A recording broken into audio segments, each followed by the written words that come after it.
বেনামাজি মুমিন হওয়া যায় না, নামাজি হতে হবে। এই জগতে আমরা যত অপকর্ম করি, আল্লাহ কোন অপকর্মকে আগে না টেনে প্রথমে যে অপকর্মের কথা টেনে এনেছেন, জাহান্নামে যাওয়ার বহুগুলো কারণ আছে। এর মধ্যে 1 নাম্বার কারণ আল্লাহ তাআলা ফাইন্ড আউট করে দিয়েছেন, বলে দিয়েছেন জাহান্নামে যাবার 1 নাম্বার কারণ বান্দা জেনে রেখে দিও, সেটা হলো নামাজ। তাহলে আল্লাহর কাছে সবচেয়ে বড় অপরাধ কি? ছেড়ে দেওয়া। আসতে বলবেন না, কি ছেড়ে দেওয়া? তাহলে এত বড় অপরাধ নিয়ে এই দেশে কি যারা মুসলমানদের নেতৃত্ব দিচ্ছে তাদের কি কোনো হেডেক, মাথা ব্যথা আছে? আছে? মাথা ব্যথা আছে? মাথা ব্যথা নাই। কত নেতা আমরা দেখি, সমাজের কত এলিয়েট শ্রেণীকে আমরা দেখি, সমাজের যারা নেতৃত্ব দেয়, সমাজ যারা পরিচালনা করেন, মুসলিম পরিবারের সন্তান, তারা মুসলমানদের নেতৃত্ব দিচ্ছেন, তারা অথচ তাদের মুখ থেকে নামাজের কথা বের হয় না। জনসভার ডাক দিল, লক্ষ লক্ষ নেতা কর্মী সেই জনসভায় হাজির হয়ে গেল। জনসভার ডাক দিয়েছে, সকাল 10টা জনসভা শুরু হয়ে গেছে। জোহর গেল, আসর গেল, মাগরিব গেল, নেতাও নিজে নামাজ পড়লো না। ওই জনসভায় যারা হাজির হয়েছে তাদেরকে নামাজের জন্য কিছু বললো না। যে জনসভার কর্মসূচির ভিতরে, যে দলের কর্মসূচির ভিতরে, যে পার্টির কর্মসূচির ভিতরে, যে দলের জনসভার কার্যসূচির মধ্যে নামাজের কর্মসূচি নাই, সেই জাতীয় দল, সেই জাতীয় নেতৃত্ব মানা হারাম, হারাম, হারাম। ঠিক কিনা? ওরা আমাদেরকে কোথায় নিয়ে যাবে? জাহান্নামে নিয়ে যাবে। এরকম কর্মসূচি আছে না নাই বলেন তো? আল্লাহ রাব্বুল আলামিন বলেন, মা সালাকাকুম ফি সাকার قالوا لم نك من المصلين ولم نك نطعم المسكين وكنا نخوض مع الخائضين وكنا نكذب بيوم الدين حتى أتانا اليقين فما تنفعهم شفاعة الشافعين জোরে বলুন আল্লাহু আকবার। মুজরিমদেরকে বলা হবে আনিল মুজরিমিন, ও পাপীরা, ও জাহান্নামীরা, আজকে তোমরা জাহান্নামে কেন? জাহান্নামীরা বলবে 4টা কাজ আমরা দুনিয়াতে করে আসি নাই। জাহান্নামীরা যা করবে আমরা তার সেই দিকটাই করব না, তার উল্টা করব, তার উল্টাটা করব আমরা। তারা বলবে আমরা দুনিয়ার জিন্দেগিতে 4টা কাজ করে আসি নাই। নাম্বার 1 হলো নামাজের সময় হয়ে গেছে, আজান শুনেছে কিন্তু নামাজে দাঁড়াই নাই। নাম্বার 2 হলো বান্দার হক আদায় করি নাই, মিসকিনদের পাশে দাঁড়াই নাই, ফকিরদের পাশে দাঁড়াই নাই, ইতিমদের পাশে দাঁড়াই না, অনাথদের পাশে দাঁড়াই না, মাজলুমদের পাশে দাঁড়াই নাই। বান্দার হকগুলো নষ্ট করেছি, জনগণের টাকাগুলো মেরে মেরে খেয়ে শেষ করেছে, রাস্তার প্রজেক্টের টাকা মারছি। এরকম লোক আছে না নাই? গভর্নমেন্ট বয়স্ক ভাতা দিয়েছে, অনেক ভালো উদ্যোগ। বিধবা ভাতা দিয়েছে, বিধবার পাশে দাঁড়িয়েছে সরকার, অনেক ভালো উদ্যোগ। বিধবার পাশে রাসূল দাঁড়াতে বলেছেন, বয়স্ক ভাতা বয়স্কের পাশে রাসূল দাঁড়াতে বলেছেন, বুড়োদের পাশে রাসূল দাঁড়াতে বলেছেন। অবশ্যই ভালো ভালো উদ্যোগ এগুলো, কিন্তু দেখা যায় বিধবা ভাতার তালিকায় দেখা যায় এমন রেকর্ড আমার দেশে আছে, বিধবা ভাতার তালিকায় হলো তাজা চেয়ারম্যানের বউ। জীবিত চেয়ারম্যানের বউ হলো 1 নম্বর বিধবা ভাতার তালিকায়। আচ্ছা, চেয়ারম্যান বেঁচে থাকতে কি বউ বিধবা হয়? আসতে কয়। তাহলে বিধবা ভাতা, বয়স্ক ভাতার টাকা মেরে খাওয়া লোক আমার দেশে তো নাই। আসতে বলবেন না, আছে না নাই? যারা এই জাতীয় আচরণ করে এদের নেতৃত্বের মুখে আমরা জুতা মারি, থুতু মারি। দেশকে ভালোবাসার কথা বলেন, অথচ হাজার হাজার কোটি টাকা যারা দেশ থেকে পাচার করলেন তাদের মুখে দেশের প্রেম, এই ভাষা মুখে মানায় না। ঠিক কিনা? আছে না নাই? আসতে বলবেন না, আছে না নাই? যুবকরা কোন নেতার পিছনে দৌড়াও? ওই নেতা তার ছেলেকে ঠিকই ইউরোপে পড়ায়, আমেরিকায় পড়ায়। ওই নেতার ছেলে দেশে পড়ে না, সে বাহিরের রাষ্ট্রে গিয়ে পড়াশোনা করে সে শিক্ষিত হয়, জ্ঞানী হয়, আর তোমার হাতে তুলে দেয় নোংরামি, চাঁদাবাজি, রাহাজানি, ছিনতাই, সন্ত্রাসী। এগুলো করো না, এগুলো ধোঁকাবাজ, এদের পাশে দাঁড়ায়ও না। তুমি সেই নেতার দিকে তাকাবা যে নেতার দিকে তাকালে মনে হবে আমার নবীর কথা। তুমি তাকেই নেতা বানাবা যে নেতাকে তোমার কিয়ামতের দিন কাজে লাগবে। আমার কথা কি বোঝা যায়? আমার কথা কি বোঝা যায়? ঈমান এনেছি, ঈমান যখন এনেছি, ঈমান আনা মানে হলো পরীক্ষার সামনে মুখোমুখি হয়ে যাওয়া। আমি পরীক্ষা আমাকে দিতে হবে। ঈমান মানে হচ্ছে আমার পরীক্ষা। আছে না নাই? আসতে বলবেন না, আছে না নাই? আচ্ছা, ঈমান মানে হলো পরীক্ষা। এমন কোন পয়গম্বর নাই যে পয়গম্বরকে আল্লাহ তাআলা ঈমানের পরীক্ষায় ফেলে দেন নাই। তারা প্রত্যেকটা পরীক্ষায় তারা পাশ করেছেন। এক একজন নবীকে আল্লাহ তাআলা এক একটি ঈমানের পরীক্ষা করেছেন। আইয়ুব আলাইহিস সালাতু ওয়াস সালাম তার দৈহিক আল্লাহ তাআলা কষ্ট দিয়েছিলেন, পরীক্ষায় ফেলেছিলেন। গোটা শরীর জুড়ে কি হয়েছিল বলেন? ঘা হয়ে গিয়েছিল। আল্লাহ তাকে পরীক্ষার মধ্যে ফেলে দিলেন। সাইয়েদনা আইয়ুব আলাইহিস সালাতু ওয়াস সালামকে দিয়ে গোটা পৃথিবীর সমস্ত অসুস্থ লোককে বুঝায় দেন, অসুস্থ লোকেরা মন খারাপ করো না। হসপিটালাইজড হয়ে আছো, অসুস্থ হয়ে আছো, তুমি হসপিটালে রোগী হয়ে পড়ে আছো, চিন্তার কোনো কারণ নাই। আমি একজন আমার পয়গম্বর আইয়ুবকে আমি অসুস্থ রেখেছিলাম।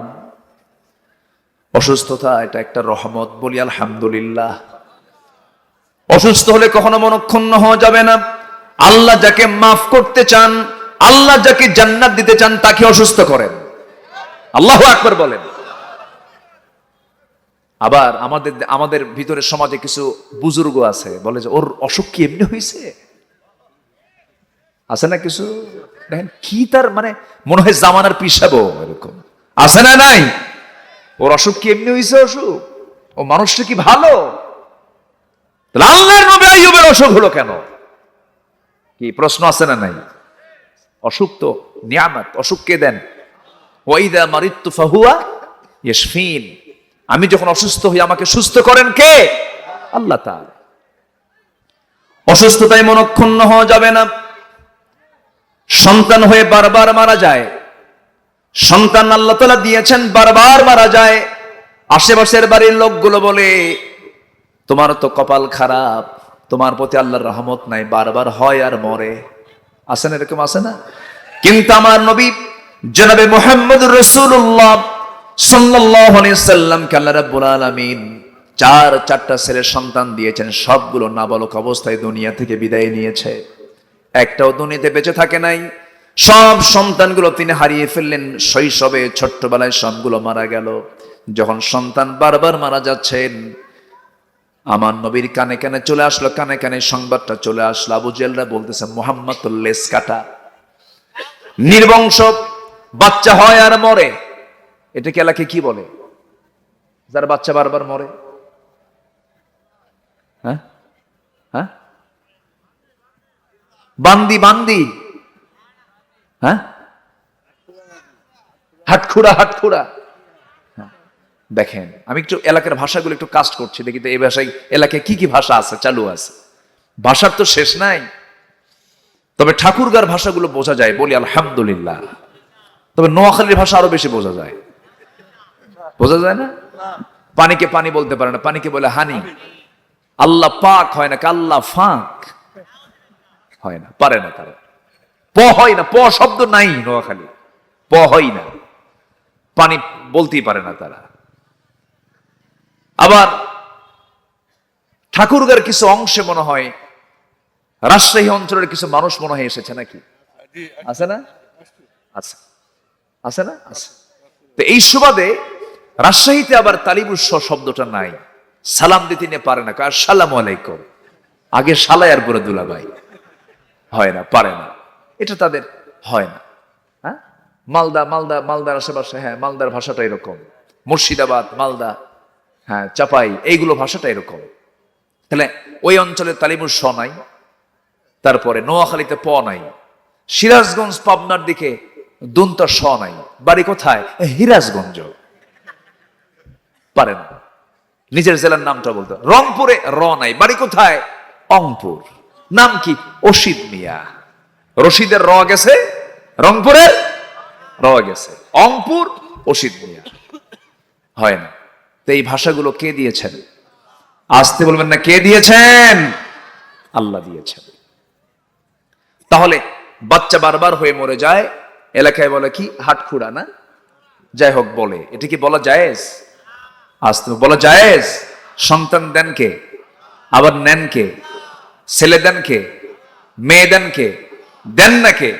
দোষ কার? আল্লাহর দোষ? ফয়সালা কার? আসতে বলো না, ফয়সালা কার? আমার এক মুসল্লি, এক হাই স্কুলের হেডমাস্টার, তিনি, আল্লাহ ওনাকে 7টা মেয়ে দিয়েছেন। 7টা মেয়ে যখন তার 8ম সন্তান তার স্ত্রীর গর্ভে আসছে, সেই মুসল্লি আমাকে বলছে, হেডমাস্টার মহোদয় আমাকে বলছে, হুজুর 8ম বাচ্চা যখন আমার স্ত্রীর গর্ভে আসলো, আমার গোটা 14 গোষ্ঠীর লোক আমার বাড়িতে সব হাজির হয়ে গেছে। চোখ এরকম বড় করে কয়, এত কেন? বলতেছে এত কেন? 7টা মেয়ে হয়ে গেছে, আর কি করবা তুমি? বাচ্চা হইছে। আমি আল্লাহর কাছে কখনো, উনি বলতেন, আমি আল্লাহর কাছে কখনো বলি না যে তুমি আমার ছেলে দাও অথবা মেয়ে দাও। ডেফিনেটলি আমি চাইতে যাবো, আল্লাহ তুমি আমাকে নেক সন্তান দাও। আল্লাহু আকবার বলে। হুজুর আমার 8ম বাচ্চাটাও এবার মেয়ে হয়েছে।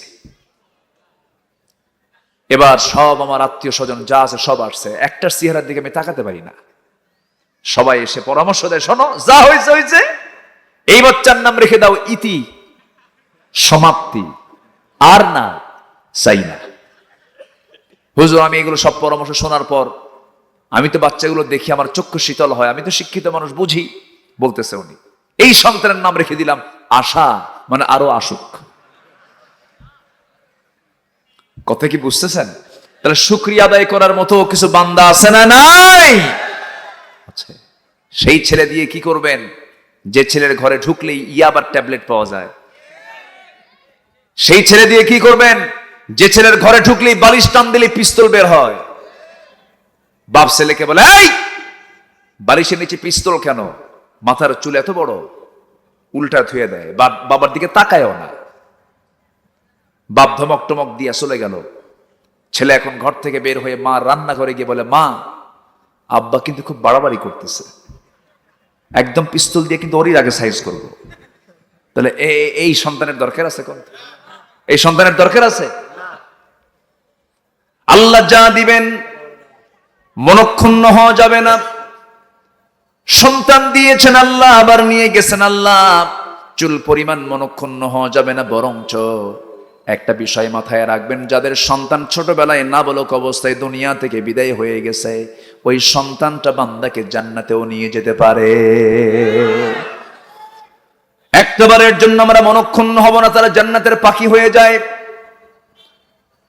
আমার বন্ধুগণ, আল্লাহ তাআলা বান্দাকে পরীক্ষা করবেন, ঈমানের পরীক্ষা। আল্লাহ রাব্বুল আলামিন বলছেন, ওয়ালানাবলুওয়ান্নাকুম বিশাইইম মিনাল খাউফি ওয়াল জু'i ওয়া নাকসিম মিনাল আমওয়াল ওয়াল আনফুসি ওয়াথ থামারাতি ওয়া বাশশিরিস সাবিরিন। জোরে বলুন আল্লাহু আকবার। আল্লাহ তাআলা খোদার দ্বারা পরীক্ষা করেন, সম্পদের ক্ষয়ক্ষতির দ্বারা পরীক্ষা করেন, জীবনের দ্বারা পরীক্ষা করেন। আল্লাহ রাব্বুল আলামিন নিজেই তো ওয়াদা করছেন, এই সমস্ত বিষয় আমি তোমাকে পরীক্ষা করব। আইয়ুব আলাইহিস সালাতু ওয়াস সালাম 18 বছর তিনি কুষ্ঠরোগে আক্রান্ত ছিলেন। 18 বছর পর যখন তার ঘাগুলো যখন জিহ্বা পর্যন্ত পৌঁছে গেল, আল্লাহকে বলছেন, আল্লাহ তুমি আমাকে অসুখ দিয়েছো, আমার কোনো দুঃখ না, আমি তোমার জিকির করি, কিন্তু জিহ্বা পর্যন্ত ঘা চলে আসছে, আমি তোমার নামের জিকিরটা কেমনে করব, আমি তো কষ্ট পাচ্ছি। আল্লাহ বলছেন, আইয়ুব রে, তোর এই কথা আমার দারুণ লেগেছে, আইয়ুব চিন্তা করো না, আমি তোমার হারানো সেই সৌন্দর্য চেহারা আমি তোমাকে আবার দিয়ে দিলাম, আমি তোমাকে সুন্দর করে তোমার আগের রূপ যৌবন ফেরায় দিলাম। আল্লাহ রাব্বুল আলামিন তার দোয়া কবুল করলেন। আল্লাহ রাব্বুল আলামিন তার হারানো যৌবন ফেরত দিয়ে দিলেন, সমস্ত সম্পদগুলো আবার তাকে ফেরত দিয়ে দিলেন। আমার বন্ধুগণ, এরকম করে আল্লাহ রাব্বুল আলামিন যুগে যুগে সমস্ত পয়গম্বরকে বিভিন্নভাবে পরীক্ষা করেছেন। ইউনূস আলাইহিস সালাতু ওয়াস সালামকে পরীক্ষা করেছেন, আইয়ুব আলাইহিস সালাতু ওয়াস সালামকে পরীক্ষা করেছেন। কিন্তু পরীক্ষার মাঝে একটাবার কোনো পয়গম্বর জিকির থেকে নিজেকে দূরে রাখেন নাই। সেই মাছের পেটে দীর্ঘ সময় তিনি কাটালেন, কেউ যেখানে নাই। আল্লাহ রাব্বুল আলামিন সেই মাছের পেটে থাকা অবস্থায় ইউনূস আলাইহিস সালাতু ওয়াস সালামকে বলছেন, ইউনূস, সেই জায়গায় তুমি যদি আমার জিকিরটা না করতা, আমি আল্লাহ কি করতাম জানো? লালাবিসা ফি বাতনিহি ইলা ইয়াউমি ইউবআসুন, আমি তোমাকে কিয়ামত পর্যন্ত মাছের পেটে রেখে দিতাম। কিন্তু ওই মাছের পেটে যখন তিনি পড়ে চলে গেলেন, জিকির করলেন কার? আসতে বলবেন না, জিকির করলেন কার? আল্লাহর জিকির করলেন। ইব্রাহিম আলাইহিস সালাতু ওয়াস সালামকে পরীক্ষা করা হলো। যে সময় তিনি পরীক্ষার সম্মুখীন হলেন, নবুয়ত প্রাপ্তির পর পরীক্ষার সম্মুখীন হলেন, তাকে পরীক্ষার মধ্যে ফেলে দেওয়া হলো। এমন পরীক্ষা, রাষ্ট্র তার বিরুদ্ধে লেগে গেছে, রাষ্ট্রের ভিতরে রাষ্ট্রের পক্ষ থেকে আইন পাশ হয়ে গেছে, ইব্রাহিমকে আমরা আগুনে পুড়ে মারবো। কিসে পুড়ে মারবে? আগুনে পুড়ে মারবে। কিন্তু আগুন শক্তিশালী না ঈমান শক্তিশালী? আগুন শক্তিশালী, ঈমান শক্তিশালী? ঈমান শক্তিশালী। ইব্রাহিমের ঈমানের কাছে আগুন দুর্বল হয়ে গেছে, আগুনটা ইব্রাহিমের ঈমানকে পড়তে পারে নাই। আল্লাহ রাব্বুল আলামিন ইব্রাহিম আলাইহিস সালাতু ওয়াস সালামের ঈমানকে এত সুন্দর করে কবুল করেছেন, সেই দিকে লক্ষ্য করে কবি সম্রাট আল্লামা ইকবাল বলছেন, আজভি হজো ইব্রাহিম কা ইমা পয়দা আগ কর সকতি হ্যায় এক আন্দাজ গুলিস্তা পয়দা। আজ কোথাও যদি উদয় হয় ইব্রাহিমের মতো ঈমান করতে পারে অগ্নিকুণ্ডে খুব সুরত এক গুলিস্তান। আমার বন্ধুগণ, এইরকম করে যুগে যুগে সমস্ত পয়গম্বররা পরীক্ষা দিয়েছেন।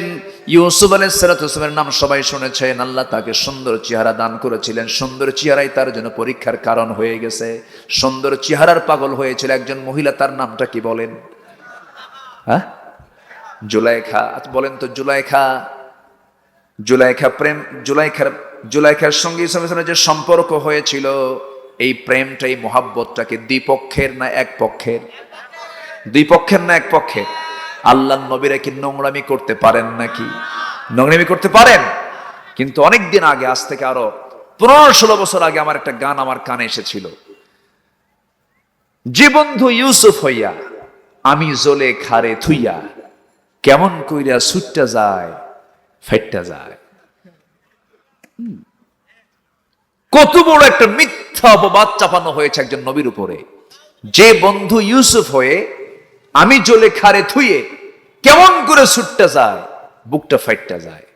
এই শিল্পীটা একটা না প্রায় 15 বছর পার্লামেন্টের মেম্বার ছিল। এবার মিস, গান আর শুনতে চায় না, অরুচি হয়ে গেছে এখন সবার। ধর্মীয় অনুভূতিতে যদি আঘাত হানার মামলা হয়, নবীর বিরুদ্ধে যারা কথা বলেছে তাদের তো মামলা হওয়া দরকার। যে বন্ধু ইউসুফ হইয়া আমি জুলেখারে থুইয়া, কোন তো আল্লাহ নবী ইউসুফ কি একটা পরনারীর সঙ্গে নোংরামি করতে পারে? আসতে বলেন না, পারে? পারে না। অবশ্য আজকের যুবক যুবতীরা প্রেম করে আবার কি ফতুয়া দেয় জানেন? প্রেম তো স্বর্গ থেকে আসে। ওরে বাপরে বাপ, মুফতি আজম ফতুয়া দিল, প্রেম কোন জায়গা থেকে আসে? স্বর্গ থেকে আসে। স্বর্গে তো শয়তানও ঢুকছিল, ঢোকে নাই? আদমকে অসওয়াসা দিছে কে? আজ থেকে আদমকে অসওয়াসা দিছে কে? ঠিক আছে, প্রেম স্বর্গ থেকে আসছে, কিন্তু শয়তান নিয়ে এসে তোর কাছে ঢুকাই দিছে।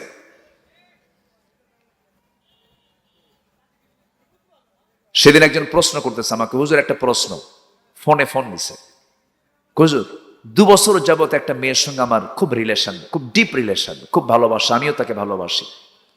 হঠাৎ করে মাসখানেক আগে সে আমাকে ফাঁকি দিয়ে চলে গেছে। হুজুর, এই যে ফাঁকি দিয়ে চলে গেলে কি গুনাহ হবে না? একজন কইছে সুবহানাল্লাহ।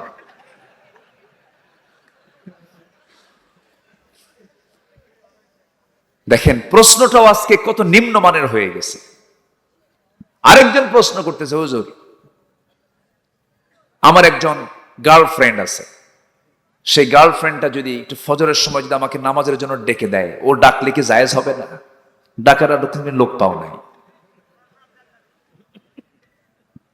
আমার কথা কি বোঝা যায়? বোঝা যায়। চেহারার সৌন্দর্য আল্লাহ তাআলা দিয়েছেন ইউসুফ আলাইহিস সালাতু ওয়াস সালামকে। এই চেহারায় আল্লাহ তাআলা তাকে পরীক্ষার মধ্যে ফেললেন। পাগল হয়ে গেল কোন মহিলা? কারণ কে পাগল হলো? কিন্তু ইউসুফ পাগল হয়েছেন কার কাছে? তিনি পাগল ছিলেন কার? আর জুলাইখা পাগল হয়েছে কার? মাখলুকের। আর ইউসুফ পাগল হয়েছেন খালেকের। তাহলে মোহাব্বত ভালোবাসা ঠিকই আছে, কিন্তু আল্লাহর যারা নিবেদিত বান্দা তারা পাগল হয় হলো খালেকের, আর যারা দুনিয়ার গোলাম তারা পাগল হয় হলো মাখলুকের। জুলাইখা পাগল হয়ে গেছে কার? মাখলুকের। আর ইউসুফ পাগল হয়েছেন কার? খালেকের, আল্লাহর পাগল হয়েছেন। জুলাইখা তো ওরে ছাড়া বোঝেই না কিছু, আল্লাহর পয়গম্বর ছাড়া কিছু বোঝেই না, ইউসুফকে ছাড়া কিছুই বোঝে না, শুধু জিকির চলছে তার। বান্ধবীরা কয়, জুলাইখা তোমার কি মাথা খারাপ? একটা পুরুষের জন্য এরকম পাগলা হওয়া লাগে? তোমরা তো বুঝবা না ইউসুফ কি জিনিস। কাছে দেখাও তো দেখি, তাফসীর আসছে, একটু দেখাও তো দেখি। কাছে ঠিক আছে, একটা আয়োজন করা হলো। সবার হাতে একটা করে লেবু আর একটা করে চাকু দেওয়া হলো, এবং তার সামনে দিয়ে রাজদরবারের রাজরানী তো ইউসুফকে যখন সামনের দিকে তাদের সামনে দিয়ে যখন নিয়ে আসা হচ্ছিল, সে সময় তাফসীর এসেছে ওই নারীগুলো যখন আল্লাহর পয়গম্বরের চেহারার দিকে তাকাইছে, চাকু দিয়ে লেবু কাটতে নিয়ে তাদের হাত কেটে ফেলেছে, টের পায় নাই। এত সৌন্দর্যের চেহারার সৌন্দর্য দিয়েছেন আল্লাহ তাআলা ইউসুফ আলাইহিস সালামের মধ্যে। এত সৌন্দর্যের পিরামিড তিনি ছিলেন। আম্মা জান আয়েশা বলেন, ওই যুগের নারীরা যারা আল্লাহ নবী ইউসুফকে দেখে তারা তাদের হাত কেটেছিল, তারা যদি একটাবার রাসূলকে দেখতো, কলিজা টেনে ছিঁড়ে ফেলতো, তবুও টের পেত না। যেরকম সুবহানাল্লাহ। পৃথিবীর সেরা সুন্দর পুরুষ হচ্ছেন মুহাম্মদুর রাসূলুল্লাহ। মুহাম্মদুর রাসূলুল্লাহ। সাইয়েদনা আবু বকর সিদ্দিক রাদিয়াল্লাহু আনহু একদিন চাঁদ দেখতেছেন, চাঁদ, আর আমার নবীর চেহারা দেখতেছেন। বারবার এরকম করে দেখতেছেন, পরখ করছেন। রাসূল বলছেন, আবু বকর চাঁদের দিকে একবার তাকাও, আমার দিকে একবার তাকাও, কি পরখ করছো বলো? সাইয়েদনা আবু বকর বলছেন, হুজুর আমি চাঁদের দিকে একবার তাকাই, আপনার দিকে একবার তাকাই, বারবার পরখ করে দেখতেছি, আমার চোখে চাঁদের কিছু দোষ আমি খুঁজে পেয়েছি, কিন্তু আপনার চেহারার ভিতরে কোনো দোষ খুঁজে পাই নাই। যেরকম সুবহানাল্লাহ। আমার বন্ধুগণ, ইউসুফ আলাইহিস সালাতু ওয়াস সালাম পরীক্ষার সম্মুখীন হয়ে গেলেন, কোনো দোষ তার মধ্যে ছিল না, কিন্তু মামলা খেয়ে গেলেন। নারী কর্তৃক মামলার শিকার হলেন, জেনার মামলায় তাকে আক্রান্ত করা হলো, জেলখানায় ঢুকানো হলো, জেল খাটলেন তিনি। ইউসুফ আলাইহিস সালাতু ওয়াস সালামের রূপ সৌন্দর্য তাকে জেলখানা পর্যন্ত নিয়ে যেতে বাধ্য করলো।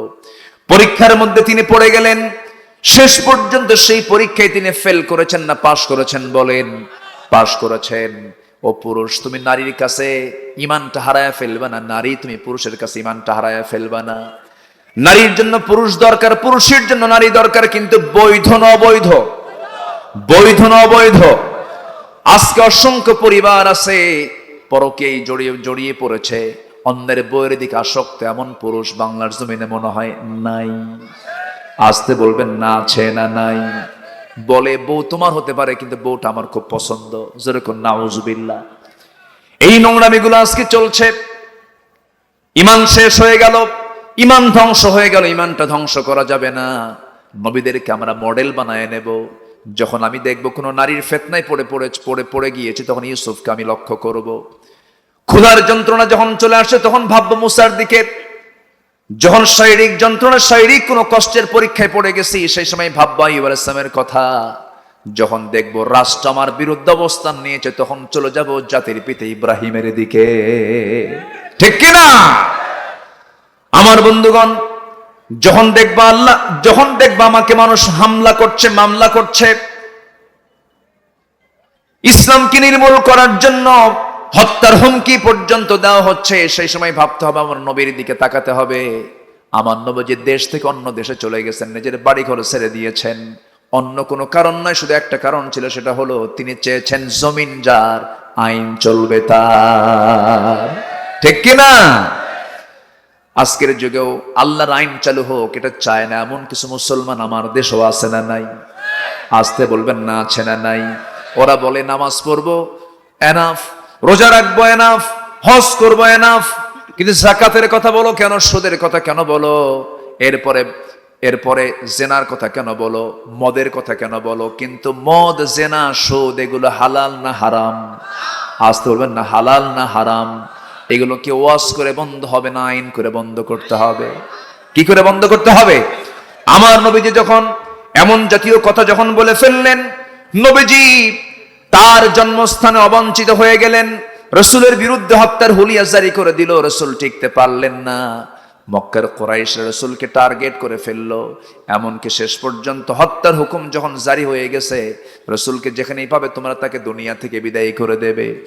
আল্লাহ তাআলা অর্ডার দিয়ে দিলেন, হে রসুল আপনি মক্কা ছেড়ে মদিনায় হিজরত করুন। নবীজি নিজের ঘর বাড়ি ছেড়ে যখন রওনা দিচ্ছিলেন, চোখে তার পানি টলমল করছিল। বলেন, একটু মন থেকে বলেন তো, নিজের ঘর কি কখনো ছাড়তে মন চায় নাকি? আল্লাহ তাআলা 8টা জিনিসকে আকর্ষণীয় করে দিয়েছেন বান্দার জন্য। কুল ইন কানা আবাউকুম ওয়া আবনাউকুম ওয়া ইখওয়ানুকুম ওয়া আজওয়াজুকুম, সূরা তাওবার 24 নম্বর আয়াত। আল্লাহ বলছেন তোমাদের এই 8টা জিনিসের চাইতে আল্লাহ, রাসূল এবং জিহাদ যদি বেশি প্রিয় মনে না হয়, তোমরা অপেক্ষায় থাকো, আল্লাহর আযাবের শাস্তি তোমরা অপেক্ষা করতে থাকো। আল্লাহ তাআলা ফাসিকদেরকে কখনো হেদায়েত দেন না। অর্থাৎ দুনিয়ার এই সমস্ত মোহগুলো, এই সমস্ত মহাব্বতগুলো অবশ্যই থাকবে, কিন্তু সবচেয়ে বেশি মহাব্বত থাকতে হবে 1 নম্বরে কার? 1 নম্বরে কার? আল্লাহর। আমার নবীজি নিজের ঘর ছাড়লেন, নিজের বাড়ি ছাড়লেন, আত্মীয় স্বজন ছাড়লেন, বংশ বুনিয়াদ সব ছেড়ে গেলেন। কাবার চত্বর দিয়ে যখন হেঁটে হেঁটে যখন মিসফালা হয়ে যখন তিনি জাবালে সুরের দিকে যখন তিনি যাচ্ছিলেন, সরগিরের গুহার দিকে যখন তিনি যাচ্ছিলেন, কাবার দিকে বারবার তাকান আর চোখের পানি ফেলে ফেলে কান্দেন আর বলছেন, কাবারে তোর সঙ্গে জীবনের 53 বছর কাটায়া দিলাম, মন চাচ্ছিল আরো থাকি, কিন্তু তোর প্রতিবেশী দারুণ খারাপ, আমাকে থাকতে দিল না, আমি থাকতে পারলাম না। নবীজি জন্মভূমির মায়া ত্যাগ করলেন, সবকিছু ছেড়ে দিয়ে তিনি মদিনার দিকে রওনা দিলেন। মদিনায় যাওয়ার পথেও শত্রুরা তাকে আক্রমণ করে ফেললো, গুহায় আক্রমণ হলো, রাস্তায় আক্রমণ হলো। এরপর আমার নবীজি সেই মক্কা ছেড়ে মদিনায় যখন চলে গেছেন, মদিনায় যাওয়ার পর 1 বছরও পার হলো না। 1 বছরের মাথায় সমস্ত কুরাইশ সব এক জায়গায় হয়ে বলল, যেমন করে হোক আমরা মদিনায় গিয়ে মুহাম্মদকে আক্রমণ করে মুহাম্মদকে দুনিয়া থেকে বিদায় করে দেব। আপনি বলেন তো, এই পৃথিবীতে একজন ব্যক্তির রেকর্ড যিনি জীবনে মিথ্যা কথা বলেন নাই, তিনি আমার কে? মুহাম্মদ সাল্লাল্লাহু আলাইহি ওয়াসাল্লাম, যিনি কখনো কারো গায়ে একটা চুলের আঁচড়ও দেন নাই, থাপ্পড় মারেন নাই, মানুষকে নিয়ে কোনো বাজে কথা বলেন নাই, যার মুখ থেকে অযাচিত কোনো কথা বের হলো না, কোনো বান্দার হক নষ্ট করলেন না। সেই রাসূল কাউকে কষ্ট দিয়ে কোনো কুরাইশ নাকি বদর প্রান্তর পর্যন্ত চলে এসেছে দিনকে নিভিয়ে দেবার জন্য। কে কে আছে আমার সঙ্গে যুদ্ধে তোমার শামিল হবে? সামনে দাঁড়ায় বলে, ইয়া রাসূলুল্লাহ টেনশন করবেন না, গায়ে শক্তি নাই কিন্তু ইমানের জোর আছে আমাদের। যেরকম সুবহানাল্লাহ। ওই সাহাবীগুলো মুহাজিররা বউ ছেড়ে, সন্তান ছেড়ে, পরিবার ছেড়ে, ব্যবসা ছেড়ে, সব ছেড়ে মদিনায় চলে গেছেন। মুহাজিররা চলে গেছেন হিজরত করে, আনসাররা তাদেরকে সাহায্য করলেন। আমার নবীজি মুহাজির এবং আনসার মিলে 313 জন সাহাবীকে রেডি করলেন বদর যুদ্ধে নেবার জন্য। কে কে আসো যুদ্ধে যাবে? সব দাঁড়ায় গেছে। আমার নবীজি দেখতে পেলেন ছোট্ট 2টা বাচ্চা, মুআজের মতো 11 বছরের 13 বছরের বাচ্চার সামনে দাঁড়ায় গেছে। দাঁড়ায় গিয়ে বলে, ইয়া রাসূলুল্লাহ আমাদের পরিচয় হলো আমরা মদিনার আফরার ছেলে 2 জন, মুআজ। শুনলাম যুদ্ধের সংখ্যা নাকি কম, অনুমতি যদি দেন আমরা 2 জন মিলে যুদ্ধে শামিল হয়ে যাব। আমার নবীজি সঙ্গীর সঙ্গে বলছেন, যুদ্ধে কেমন করে যাবে? যুদ্ধ করতে তোমাদের গায়ের তো শক্তি নাই, হাতটা ছোট, তরবারি তোমার হাতে নিতে পারবে না, ফিটনেস নাই, বাহুবল নাই, অনুমতি দিতে পারবো না। 2 জন ভাইয়ের মধ্যে বড়জন বলছে, হুজুর আমি লম্বা বেশি আছি, ওর চাইতে শক্তি আমার বেশি আছে, ওকে অনুমতি না দিলে অন্তত আপনি আমাকে অনুমতি দিয়ে দেন। ছোটজন চট করে দাঁড়ায় বলছে, হুজুর আপনি যদি ওকে পারমিশন দেন আমাকে পারমিশন দিতে হবে কেন? ওর চেয়ে আমার গায়ের শক্তি বেশি, ও লম্বা বেশি, আমার শক্তি বেশি, আপনি তো মারামারি লাগায় দেন। আমার নবীজি মুস্কি একটা হাসি মেরে বললেন, ঠিক আছে 2 জন কুস্তি শুরু করে দাও। 2 জন কুস্তি শুরু করে দিয়েছে। বড়জন ছোটজনকে নিচে ফেলে দিয়েছে। ছোটজন বড় ভাইয়ের কানের ভিতরে মুখ ঢুকায় দিয়ে বলছে, ভাই রে আমি জানি তুই আমার চেয়ে বড়, তোর শক্তি আমার চাইতে বেশি, কিন্তু আমার বড্ড মন খারাপ ভাই, তুই একা একা যুদ্ধে যাবি কেন?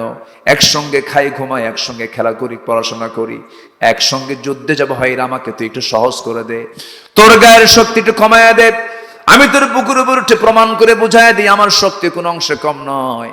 আমার নবজি কানাকানি কথাটা নবীর কানে চলে গেছে। সন্তান দুইটাকে বুকের সঙ্গে জড়ায় ধরে বলছে, আকাশের মালিক আল্লাহ, গায়ের জোর নাই কিন্তু ইমানের জোর আছে।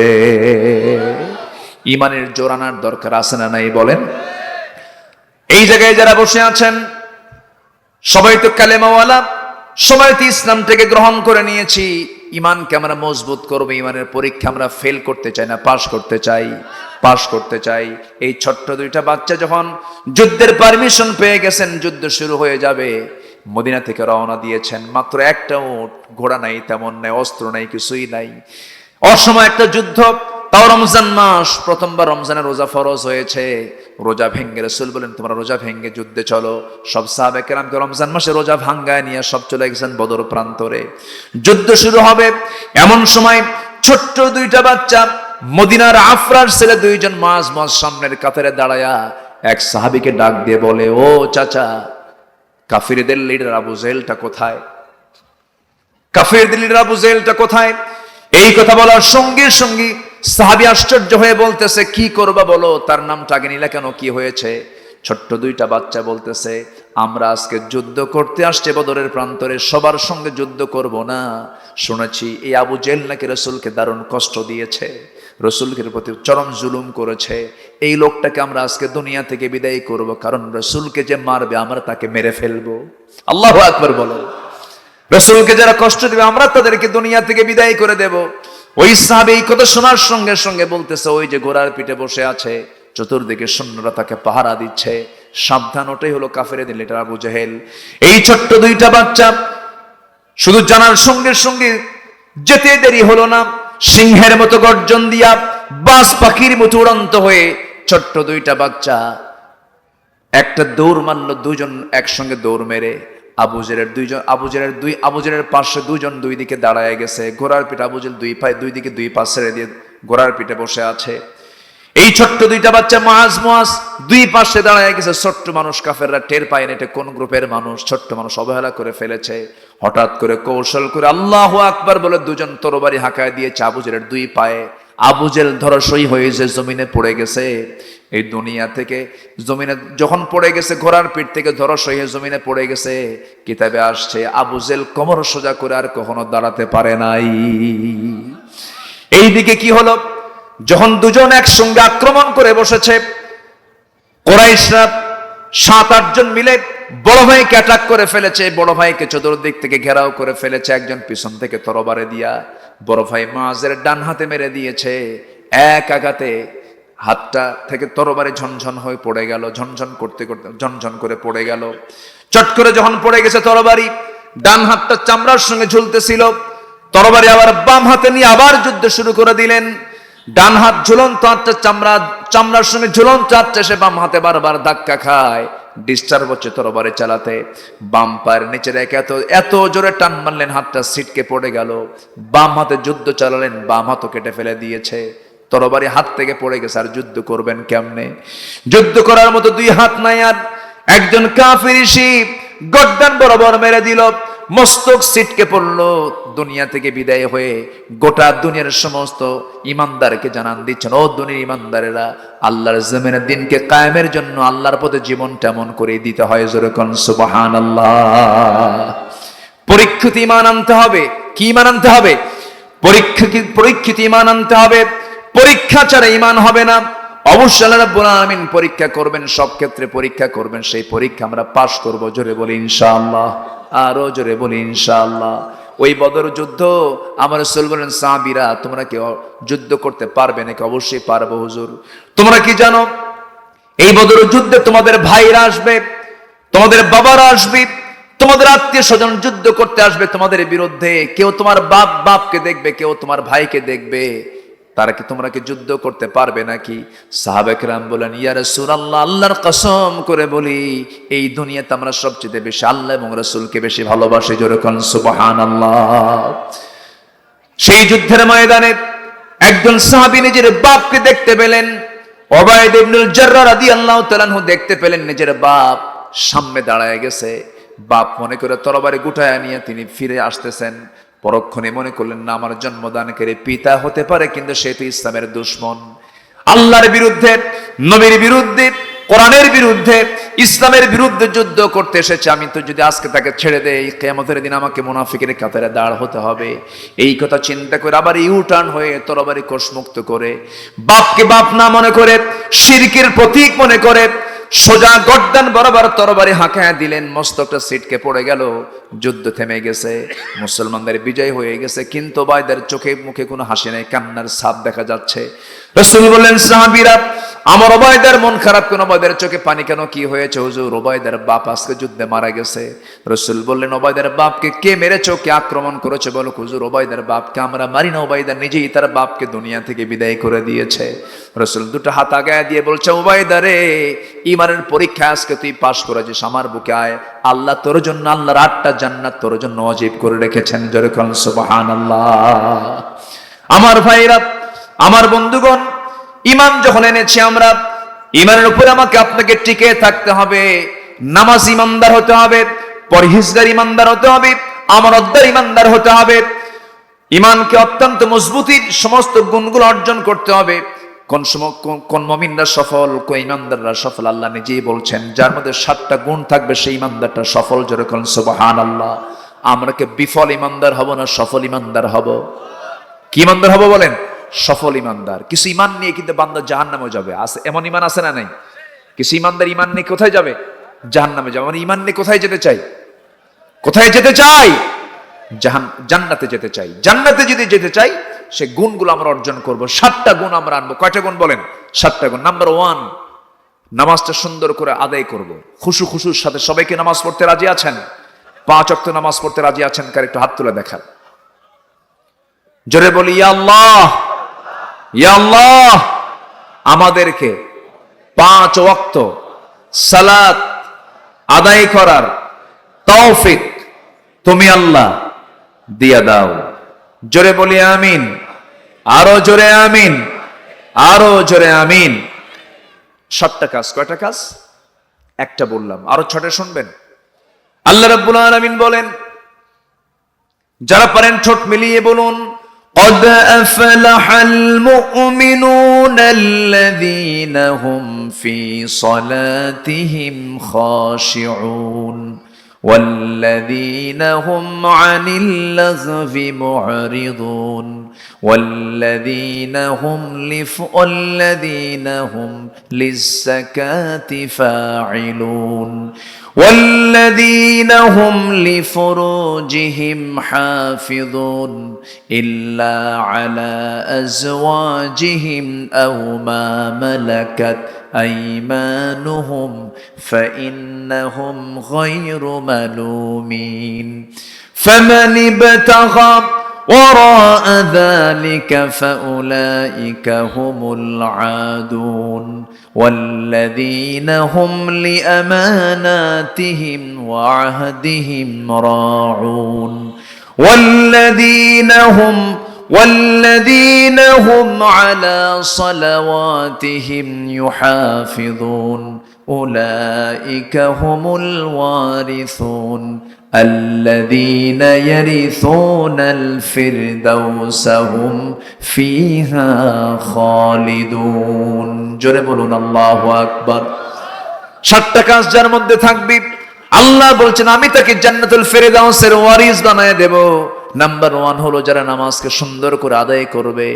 নাম্বার 2 হলো যারা অনর্থক কোনো কথা মুখ থেকে বের করবে না, বাজে কোনো কথা বের করবে না, গীবত করবে না, মিথ্যা সাক্ষী দেবে না, বাজে কথা বলবে না। নাম্বার 3 হলো যারা যাকাতকে ঠিক মতো আদায় করবে। যাকাত আমার দেশে চালু আজকে না সুদ চালু? কি চালু বলেন? সুদ চালু। যাকাত আছে যেখানে সুদ নাই, আর সুদ আছে যেখানে যাকাত নাই। সেখানে আমরা সুদের পরিবেশ দেখতে চাই না, যাকাতের পরিবেশ দেখতে চাই। আজকে যদি আমার দেশে ব্যাংকিং হিসেব অনুযায়ী যদি যাকাত আদায় করা হতো, ব্যাংকিং হিসেব অনুযায়ী যদি যাকাত আদায় হতো, প্রত্যেকটা ইউনিয়নে প্রত্যেক বছর জমা হতো যাকাতের টাকা 43 কোটি। যাকাত দেয় মানুষ? দেয়? হ্যাঁ, কিছু কিছু দেয়, ব্যক্তিগত উদ্যোগে দেয়। সাইয়েদনা আবু বকর বলেছেন, আমার রাষ্ট্রের কোন মুসলমান যদি যাকাত না দেয়, উটের লাগামেরও যদি যাকাত হয়, আমি আবু বকর যাকাত আদায় করে ছাড়বো, নচেত যুদ্ধ ঘোষণা ওদের বিরুদ্ধে। কত আইন পাশ হলো 71 থেকে আজকে 2024 সাল পর্যন্ত। যারাই ক্ষমতায় এসেছে তারা কি অমুসলিম না মুসলিম? কেউ কি নামাজের আইন পাশ করেছে? কেউ কি যাকাতের আইন পাশ করেছে? অথচ আল্লাহ নিজে বলছেন কোরআন, আল্লাহ নিজে বলে দিচ্ছেন কোরআনের ভিতরে, ক্ষমতা যারা পাবে 4টা আইন পাশ করো, নামাজ কায়েম করো, যাকাত আদায় করো, সৎ কাজের আদেশ দাও, অসৎ কাজের বাধা দাও। এই 4টা আইন যারা পাশ করবে, আল্লাহ বলছেন লাফাতাহনা আলাইহিম বারাকাতিম মিনাস সামাই ওয়াল আরদ, ওই জমিনে আমি আকাশ এবং জমিনের সব রহমতের দরজা খুলে দেব। সম্মানিত ভাইয়েরা, যারা নামাজকে কায়েম করতে চায় না, যাদের এজেন্ডার ভিতরে নামাজ কায়েমের কথা নেই, যাকাত আদায়ের কথা নেই, সেই সমস্ত নেতৃত্বের মুখে আমরা জুতা মারি, থুতু মারি। রাজি আছেন কারা কারা? হাত উঁচু করে দেখান মুসলমান।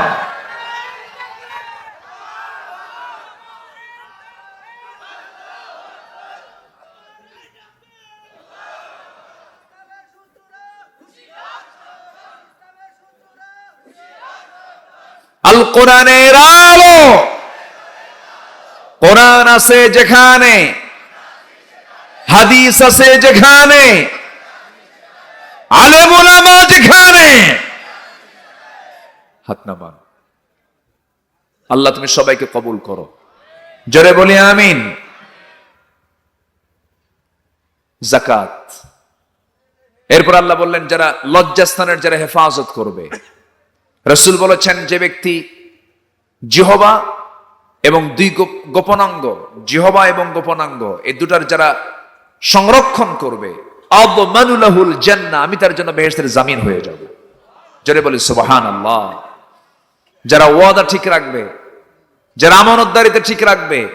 নাম্বার 7 হলো যারা নামাজের ক্ষেত্রে যারা যত্নবান হবে। আগে বলছেন আল্লাহ তাআলা যারা নামাজের ক্ষেত্রে মনোযোগী হবে, আর শেষে যারা যত্নবান হবে।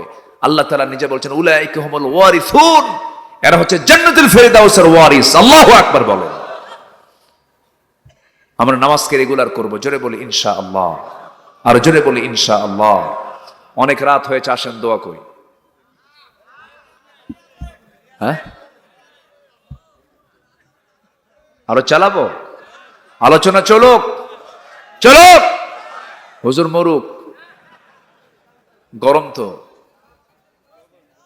জি, অনেক রাত হয়েছে। এত সুন্দর মানুষ হয় আলহামদুলিল্লাহ। একটা লোক নড়ে না, যে যেখানে আছে সেখানে বসে আছেন। বলি আলহামদুলিল্লাহ, জোরে বলি আলহামদুলিল্লাহ। জি, বসেন সবাই। কষ্ট দিচ্ছে না তো আপনাদের? আল্লাহ তাআলা সূরা ইনফিতারের মধ্যে বলছেন যারা পুণ্যবান তারা যাবে জান্নাতে, যারা পাপী তারা যাবে কোথায়? জাহান্নামে। আল্লাহ বলছেন সেদিন বান্দা সবকিছু দেখতে পাবে। ইয়াসলাউনাহা ইয়াউমাদ্দিন ওয়া মা হুম আনহা বিগাইবিন।